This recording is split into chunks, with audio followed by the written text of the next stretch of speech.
नमस्कार साथियों, स्वागत है आप सभी का अंकित इंस्पायर्स इंडिया पर। मैं हूं अंकित अवस्थी। आप हैं मेरे साथ में दुनिया से जुड़ी हुई एक महत्वपूर्ण खबर पर चर्चा करने के लिए। रशिया और अमेरिका जिस तरह से एक दूसरे के साथ में एक दूसरे की आड़ में युद्ध की भूमिका में लगातार लगे हुए हैं, इस बार उन दोनों की शत्रुता को बढ़ाने की शुरुआत की है रूस ने खुद की तरफ से। ऐसा क्या कर दिया रूस ने अमेरिका के साथ अपनी एक ऐसी संधि को तोड़ दिया है जो अब तक दुनिया को बहुत ज्यादा तसल्ली दिया करती थी कि चलो अच्छा है, इन दोनों ने एक दूसरे के दुश्मन होने के बावजूद भी एक दूसरे के साथ एक एग्रीमेंट किया हुआ है कि हम दोनों को तंग नहीं करेंगे और दुनिया को हमारी वजह से परेशान नहीं करेंगे। दुनिया की इन दो बड़ी महाशक्तियों ने जो एक दूसरे के साथ में दुनिया को बहुत बड़ा विश्वास दे रखा था, वो संधि जिसके तहत ये एक दूसरे से कहा करते थे कि तुम हमारे परमाणु हथियार आकर चेक कर लो, हम तुम्हारे परमाणु हथियार आकर चेक कर लेंगे, एक लिमिट से ज्यादा न्यूक्लियर वेपन नहीं बनाएंगे, एक लिमिट से ज्यादा इंटरकॉन्टिनेंटल बैलिस्टिक मिसाइल नहीं बनाएंगे। इन दोनों देशों ने एक दूसरे के साथ लंबे समय से 1991 से जो एग्रीमेंट कर रखा था वो आज आकर टूट गया है। एक ऐसा एग्रीमेंट टूटा है जिसकी वजह से दुनिया भर के अंदर जो परमाणु हथियार निशस्त्रीकरण के लिए प्रयास करने वाली संस्थाएं हैं, या फिर नाटो है या अमेरिका है या यूरोपियन वर्ल्ड है, जो भी एक तरह से रूस को अब तक परमाणु हमले के लिए सबसे बड़ी चिंता मानता था, वो और ज्यादा चिंतित हो गया है कि इसका सीधा सा अर्थ यह है कि रूस अपने द्वारा परमाणु हथियारों के उपयोग के लिए अब और ज्यादा खुली तरीके से आजाद हो गया है। आज के सेशन में चर्चा के दौरान आपको बताएंगे इस पूरी घटना का इतिहास, इसके साथ साथ कब क्या कैसे हुआ, सारी बातें आज के सेशन में बताएंगे। आप सबसे गुजारिश है कि एक बार जल्दी से इस सेशन को साझा कर दीजिए, अपने सभी साथियों को लाइव आने का इन्विटेशन भेज दीजिए। तभी तो कहा जा रहा है कि दुनिया पर इस संधि के टूट जाने से, जिसका नाम न्यू स्टार्ट ट्रीटी है, टूट जाने से परमाणु हमले का खतरा बढ़ गया है, क्योंकि अब यह माना जा रहा है कि संभव है कि पुतिन ने जिस प्रकार से आज साल भर पूरा होने से 3 दिन पहले, रशिया यूक्रेन वॉर का 1 साल पूरा होने से 3 दिन पहले जिस तरह से अपने द्वारा भाषण दिया है, उसे देखते हुए यह लगता है कि वो पीछे हटने वाले नहीं है और उन्होंने अपनी देश को संबोधित करते हुए यह जानकारी दे दी कि रूस को कोई हरा नहीं सकता। और रूस को कोई हरा नहीं सकता, इतना कॉन्फिडेंस आने की जो सबसे बड़ी वजह है वो है इनके पास दुनिया के सबसे अधिक न्यूक्लियर वेपन्स की संख्या। और जब न्यूक्लियर वेपन्स की संख्या इनके पास सबसे ज्यादा है तो निश्चित ही यहां से आगे और ज्यादा संख्या बढ़ेगी या उनकी टेस्टिंग बढ़ेगी, यह दुनिया के लिए एक चिंता का सबब बन चुका है।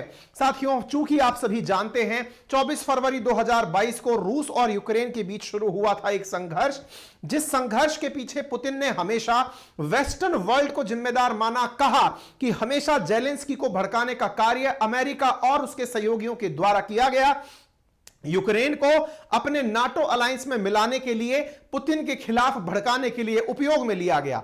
तभी तो हाल ही के समय पर आप सभी को मालूम होगा, हमने अपने दूसरे चैनल जिसका नाम रियल न्यूज एंड एनालिसिस है, वहां पर 20 फरवरी के दिन एक सेशन आपसे साझा किया था जिसमें बताया था कि रूस और यूक्रेन के जंग की जो पहली बरसी होने जा रही है 24 फरवरी को, उससे 1 दिन पहले ही, उससे 4 दिन पहले हाल ही में बाइडेन जेलेंस्की से मिलने यूक्रेन पहुंचे थे। अब जब बाइडेन जेलेंस्की से मिलने यूक्रेन पहुंच चुके हैं, इसका मतलब एक तरफ से यह बहुत क्लियर है कि यूक्रेन के साथ साथ पूरा वेस्टर्न वर्ल्ड जिस तरह की सॉलिडरिटी दिखा रहा है, पुतिन से उम्मीद की जा रही थी या तो वो कुछ ऐसा बयान देंगे जो कि युद्ध में शांति के छींटे डालेगा और या फिर इस घटना को और बढ़ाएगा।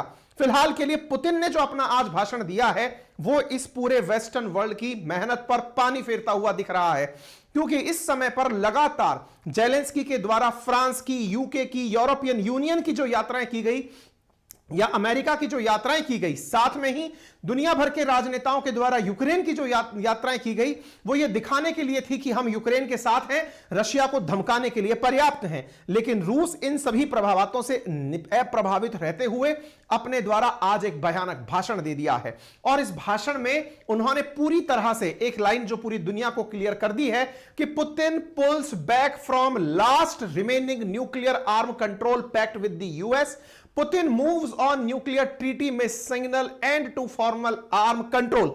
असल मायने में जिस ट्रीटी को यहां से उन्होंने निलंबित करने की बात की है, उसका नाम न्यू स्टार्ट टीटी है। इन्होंने कहा है कि अभी हम फिलहाल के लिए इसे सस्पेंड कर रहे हैं, यानी एंड नहीं, सस्पेंड कर रहे हैं, यानी जब हम चाहेंगे फिर से आ जाएंगे। यानी कि अगर हमें लगता है कि दुनिया को हमारी जरूरत है, अगर इन्हें फील होता है कि वेस्टर्न वर्ल्ड भी हमारे साथ में कॉम्प्रोमाइज करने की स्थिति में आ गया है, तब तो हम मान लेंगे, अदरवाइज हम इस संधि से बाहर निकल रहे हैं। आप इनके इस भाषण को देख सकते हैं, शायद कॉन्ट्रास्ट की वजह से आप पढ़ ना पा रहे हो, लेकिन आप देख सकते हैं कि यहां पर ये इस बात को बहुत अच्छे से अपनी जो संसद है ड्यूमा, उसके अंदर संबोधित करते हुए अपने देश के तमाम राजनेताओं और बड़ी डिग्निटरीज को ये घोषणा करते हुए पाए जाते हैं। ये आज ही की वो क्लिप्स हैं जो कि सुबह अपने 5:40 हो रहा था उस समय की क्लिप्स हैं, जिस समय पुतिन के द्वारा इस बात की घोषणा की गई कि हम ये संधि तोड़ रहे हैं। पूरा की पूरा जो माहौल था वो उनके समर्थन में दिखाई दिया। लोग एक प्रकार से उनका इस बात का एप्रिसिएशन करने लगे कि आपने बहुत जबरदस्त निर्णय ले लिया है। इनके इस पूरे भाषण को मास्को के अंदर बड़ी बड़ी टीवियों को लगाकर दिखाया गया। यह हल्की बात नहीं है। आप इस बात से अंदाजा लगा सकते हैं कि यह यहां की राजधानी के अंदर दिख रही जो सड़कें हैं उन पर बड़ी बड़ी टीवियों में यह दिखाया गया। पुतिन क्या घोषणा कर रहे हैं, लोग सड़कों पर रुक करके ये देख रहे हैं। आप इन तस्वीरों से अंदाजा लगा सकते हैं। कहने का मतलब यह है कि रूस ने जो आज किया है, इसका अनाउंसमेंट अपने आप में बहुत बड़ी बात मानी जा रही है। यहां पर ये तस्वीरें अपने आप में बयान करती हैं कि पुतिन ने पूरी तैयारी के साथ इसका अनाउंसमेंट दिया है। और इस अनाउंसमेंट का सीधा सा अर्थ केवल यह निकाल लिया जाए कि क्या पुतिन ये कह रहे हैं कि मैं परमाणु हमला कर सकता हूं। रीजन ऐसा क्यों कहा जा रहा है, क्योंकि जिस संधि को इन्होंने निलंबित करने की बात की है, असल मायने में उस संधि में जो प्रोविजन था वो ये था कि दोनों देश एक दूसरे के अंदर जाकर झांक सकते हैं। अमेरिका और रशिया, इन दोनों ने ही ये एक एग्रीमेंट कर रखा था कि रशिया के जो इंस्पेक्टर्स हैं वो अमेरिका जाकर वहां के परमाणु जो हथियार हैं उन्हें गिनकर आ सकते हैं। वहां पर रखी हुई इंटरकॉन्टिनेंटल बैलिस्टिक मिसाइल्स की निगरानी कर आ सकते हैं। सिमिलरली अमेरिका के जो इंस्पेक्टर्स हैं, जो इंस्पेक्शंस करना चाहते हैं, वो रूस में आ सकते हैं। इतना ही नहीं, दोनों एक दूसरे के ऊपर टोही विमान उड़ाकर कभी भी ये जांच सकते हैं कि दोनों ने क्या तैयारियां की हैं भविष्य के लिए। और जब दोनों ने अपने एक दूसरे पर विश्वास के लिए दुनिया में शांति का मैसेज देने के लिए जो यह एग्रीमेंट कर रखा था, जब रूस इस एग्रीमेंट से एक तरफा तरीके से बाहर निकलता है तो इसका मैसेज दुनिया में सटीक जाता है। और वो ये है कि अमेरिका को यह बताना चाहता है कि मैं अब तुम्हारे द्वारा इंस्पेक्शन नहीं देखना चाहता। दैट मीन्स अब मेरी मर्जी, मैं चाहूंगा जितने न्यूक्लियर वेपन बनाऊंगा, मैं चाहूंगा जितनी इंटरकॉन्टिनेंटल मिसाइलें बनाऊंगा और उन्हें कहीं भी तैनात करूंगा। और तो और अब तुम्हारे जहाज मेरे ऊपर से निगरानी करने के लिए और नहीं निकल सकते। वैश्विक रूप से यह घटना बहुत बड़ी घटना कंसीडर की जा रही है। यह माना जा रहा है कि युद्ध के पूरे 1 साल होने से पहले इस प्रकार का भाषण अपने आप में युद्ध को और ज्यादा थमता हुआ नहीं बल्कि भीषण होता हुआ दिखाई दे रहा है। क्योंकि एक तरफ पुतिन के भाषण में इस बात की साफ झलक मिलती है कि वो बार बार कहते हैं कि यह युद्ध मैंने शुरू नहीं किया है, यह युद्ध वेस्टर्न वर्ल्ड ने शुरू किया है। उन्होंने रशिया के खिलाफ यूक्रेन का इस्तेमाल किया है, यूक्रेन को भड़काकर रूस विरोधी बनाया है। हमने तो अपनी आत्मरक्षा में एग्रेशन दिखाया है। यह बात इन्होंने अपने लोगों तक कन्विंस की और अपनी जानकारी यहां पर लोगों से साझा की। आपको